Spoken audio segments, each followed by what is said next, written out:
Hello guys, welcome to my channel CSSN world. कैसे हैं आप सब? आशा करते हैं आप सब लोग बहुत अच्छे होंगे और खूब मन लगाकर पढ़ाई कर रहे होंगे।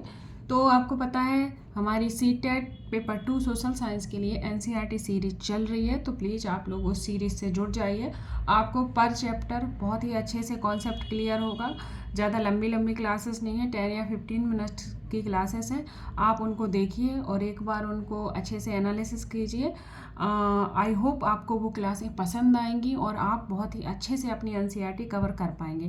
हाँ, अगर आप NCERT कवर कर लेते हैं तो आपका CTET पेपर 2 कि जो सोशल साइंस के स्टूडेंट हैं वो 60 नंबर का आता है। 60 में से आप 55 नंबर आराम से लेकर आएंगे विथ पैडागोजी।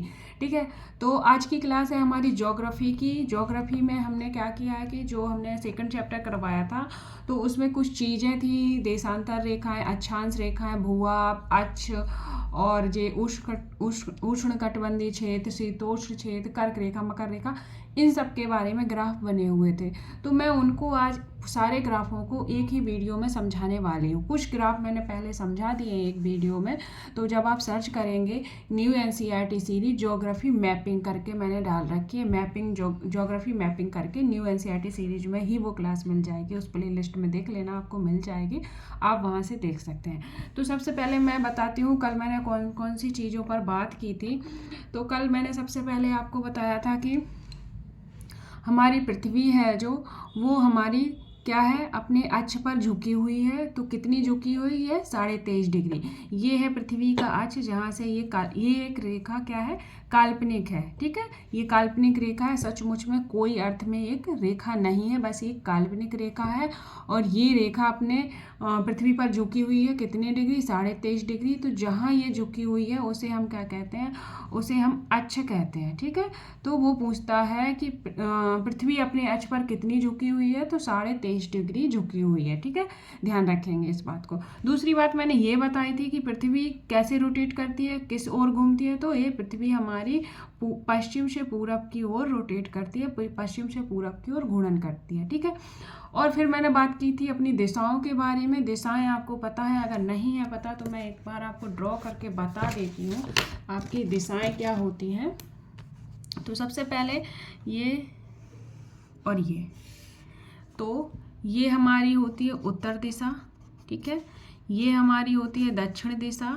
ठीक है, ये हमारी होती है पूर्व दिशा और ये हमारी होती है पश्चिम दिशा। ठीक है, आई होप आपको ये चीज़ें क्लियर हो रही होंगी।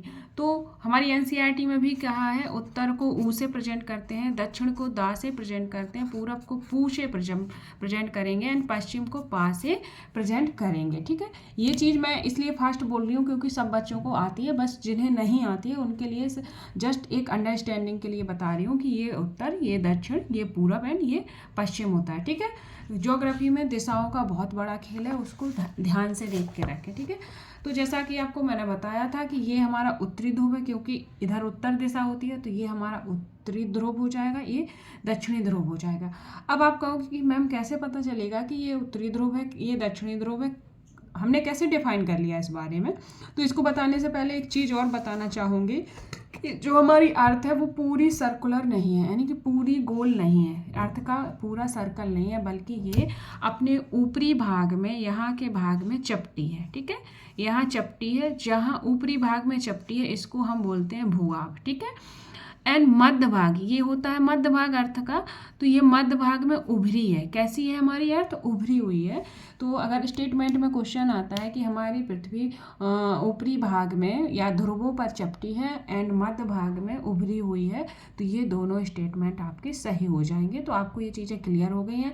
मैंने आपको अभी अक्ष के बारे में बताया, हमारी पृथ्वी किस ओर रोटेट करती है, तो पूरब से पश्चिम की ओर रोटेट करती है। एंड उत्तरी ध्रुव एंड दक्षिणी ध्रुव के बारे में बताया, और हमने भूभाग क्या होता है इसके बारे में जाना। भूभाग क्या होता है? जो ध्रुवों पर पृथ्वी चपटी होती है, इसलिए इसे क्या कहते हैं? भूभाग कहते हैं।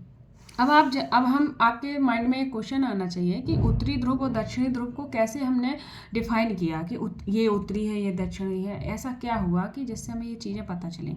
तो इसके लिए सबसे पहले मैं बात करूँगी, एक हमारी पृथ्वी में जैसे ये एक काल्पनिक रेखा है, ऐसे ही हमारी पृथ्वी में एक और काल्पनिक रेखा होती है।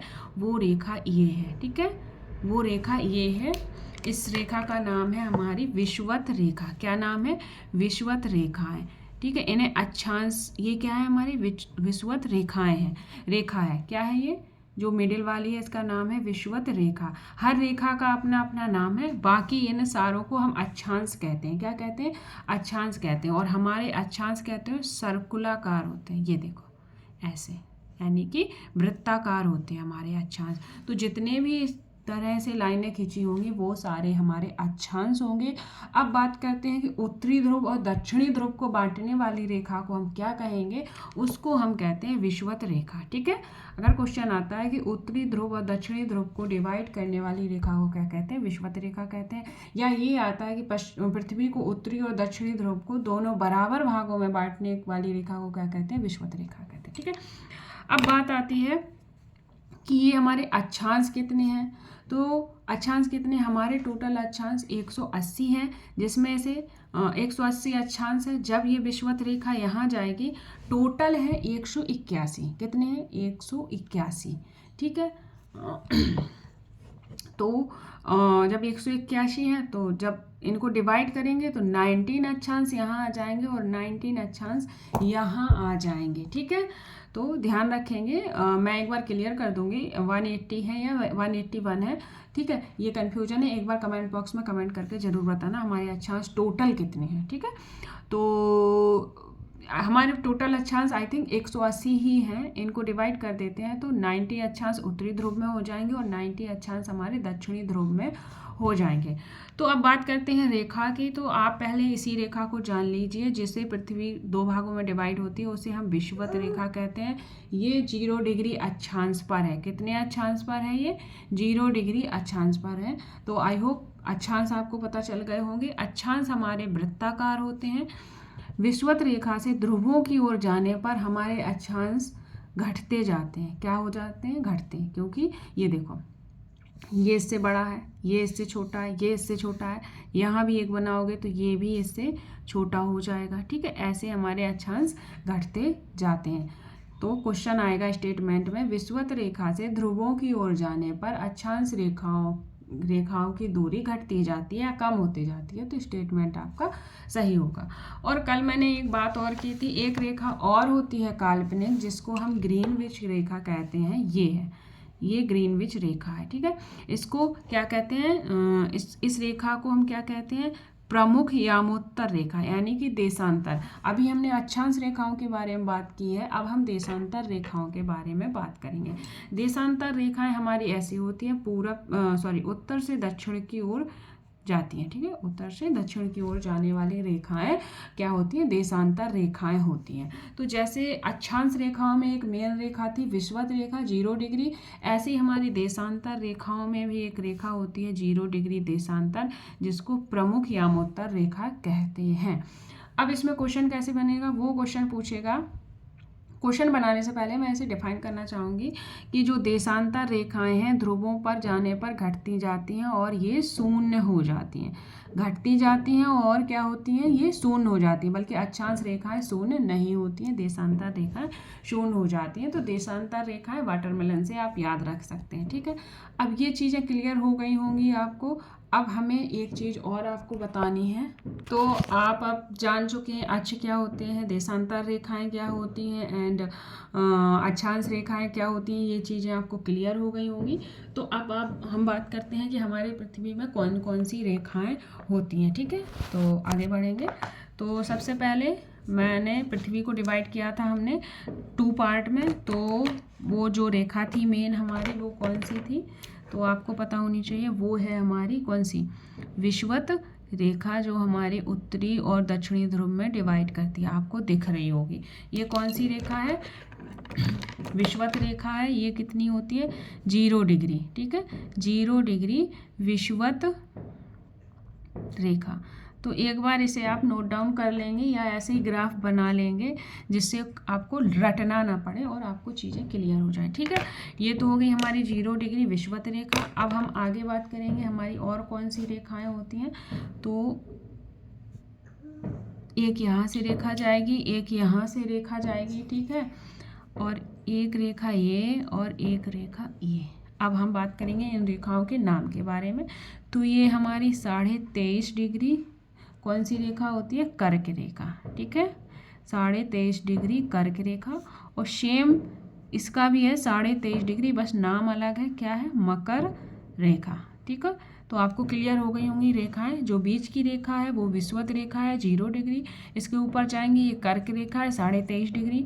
दक्षिणी गोलार्ध में कौन सी होती है? मकर रेखा 23.5 डिग्री पर ही होती है, ठीक है। अब हम आगे बढ़ेंगे, तो आगे कौन सी रेखाएं होती हैं इसके बारे में हम जानेंगे। तो ये 66.5 डिग्री और ये भी हमारा 66.5 डिग्री ही होता है। अब ये कौन सी रेखाएं होती हैं, अगर आपको पता है तो कमेंट्स बॉक्स में कमेंट करके ज़रूर बताएं कि ये कौन सी रेखा होती है, ठीक है। तो ये उत्तरी ध्रुव व्रत, ठीक है, एंड ये दक्षिणी ध्रुव व्रत, ठीक है। यही आपकी एनसीईआरटी में गिवन है, दक्षिणी ध्रुव व्रत, ओके। ये चीज़ें आपको क्लियर हो गई होंगी, ठीक है। और यहाँ पे आपको पता ही है एक जो सर्कल होता है वो क्या होता है? 90 डिग्री उत्तरी अक्षांश और 90 डिग्री दक्षिणी अक्षांश, ठीक है। दक्षिणी ध्रुव, ये हमारे ध्रुव होते हैं, दिख रहा होगा आपको। ये 90 डिग्री दक्षिणी ध्रुव है और ये 90 डिग्री उत्तरी ध्रुव है, ठीक है। ये चीज़ें क्लियर हो गई हैं आपको? अगर ये चीज़ें क्लियर हो गई हैं तो अब मैं बात करूँगी आगे इसके उष्णकटिबंधीय क्षेत्र कौन से होते हैं, शीतोष्ण क्षेत्र कौन से होते हैं एंड शीतकटिबंधीय क्षेत्र कौन से होते हैं, इस बात। तो ये चीज़ें आपको क्लियर हो रही होंगी। और ये जो हमने उत्तरी ध्रुव व्रत रखा है, यहाँ आपको आर्कटिक व्रत भी आ सकता है, आर्कटिक व्रत, ठीक है। आर्कटिक व्रत ये भी दक्षिणी आर्कटिक व्रत हो जाएगा, ठीक है। तो ये चीज़ें आपको क्लियर हो गई होंगी। अब हम बात, ये जो हमने बताए थे कि हमारे अक्षांश कितने होते हैं, तो हमने सही बताया था। हमारे टोटल अक्षांश कहाँ पर लिख दूँ? यहाँ लिख देती हूँ। टोटल अक्षांश कितने होते हैं? 181 होते हैं, ठीक है। और अगर वो पूछता है कि हमारी अक्षांश रेखाएं कितनी होती हैं, ठीक है, अगर पूछता है अक्षांश रेखाएं, तो अक्षांश रेखाएं हमारी 179 हो जाएंगी, ठीक है। इस बात का ध्यान रखेंगे। अब 181 कैसे होते हैं? तो 90 ये अक्षांश होते हैं, 90 और एक 1 क्या होती है हमारी? 1 विषुवत रेखा होती है, ठीक है।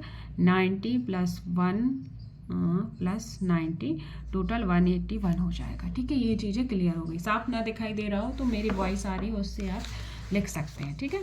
अब हम बात करेंगे कि हमारा उष्णकटिबंधीय क्षेत्र कौन सा है, ठीक है। तो उसके लिए ये देखो, ये जहाँ जहाँ मैं क्रॉस लगा रही हूँ आपका, ये देखो, ये सारा आपका उष्णकटिबंधीय क्षेत्र है। कौन सा क्षेत्र है हमारा? उष्णकटिबंधीय क्षेत्र है, उष्णकटिबंधीय क्षेत्र, ठीक है। ये चीज़ आपको क्लियर हो गई होगी। उष्णकटिबंधीय क्षेत्र कहाँ होता है? कर्क रेखा और मकर रेखा के बीच में, ठीक है। अब यहाँ प्लस के निशान लगा रही हूँ, ओके, ध्यान से देखना आप लोग, ये ठीक है। ये जो हमने प्लस के निशान लगाए हैं ये हमारे शीतोष्ण क्षेत्र है। कौन से? ये हमारे शीतोष्ण क्षेत्र है, आप लोग लिख लेना, यहाँ जगह नहीं है। ये वाले जो भी कर्क रेखा और आर्कटिक व्रत, उत्तरी आर्कटिक व्रत के बीच में शीतोष्ण, उत्तरी शीतोष्ण, एंड मकर रेखा और दक्षिणी आर्कटिक या दक्षिणी ध्रुव के बीच में हमारे क्या होते हैं? दक्षिणी शीतोष्ण व्रत होते हैं, ठीक है, दक्षिणी शीतोष्ण कटिबंध, ठीक है। आपको ये चीज़ें क्लियर हो रही होंगी, आई होप, ठीक है। अगर हो रही हो तो प्लीज़ लाइक करें, शेयर करें एंड सब्सक्राइब करें। तो मकर रेखा और दक्षिणी ध्रुव व्रत के बीच में हमारे दक्षिणी शीतोष्ण होते हैं और कर्क रेखा और उत्तरी ध्रुव व्रत के बीच में हमारे उत्तरी शीतोष्ण होते हैं, ठीक है, सेम ही होते हैं। अब आगे चलते हैं। अब आगे बात करेंगे ये वाला क्षेत्र, ये कौन सा क्षेत्र होता है, ठीक है। तो मैंने पेन से, अलग अलग पेन से आपको समझाने की कोशिश की है जिससे आप कोई गलती ना करें।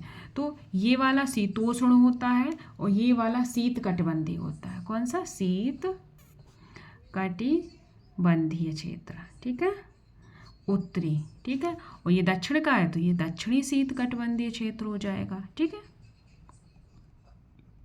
आई होप मैं आपको सारी चीज़ें क्लियर कर पा रही हूँ। एक बार मैं और रिपीट कर देती हूँ जिससे कि आपको कोई भी डाउट ना रहे। अगर फिर भी कोई डाउट रहता है तो आप कमेंट बॉक्स में कमेंट कर देना, मैं उसे क्लियर करने की कोशिश करूँगी। तो सबसे पहले हमने देखा कि हमने अपनी पृथ्वी में एक 0 डिग्री विषुवत रेखा है जो हमारी पृथ्वी को डिवाइड करती है, ठीक है।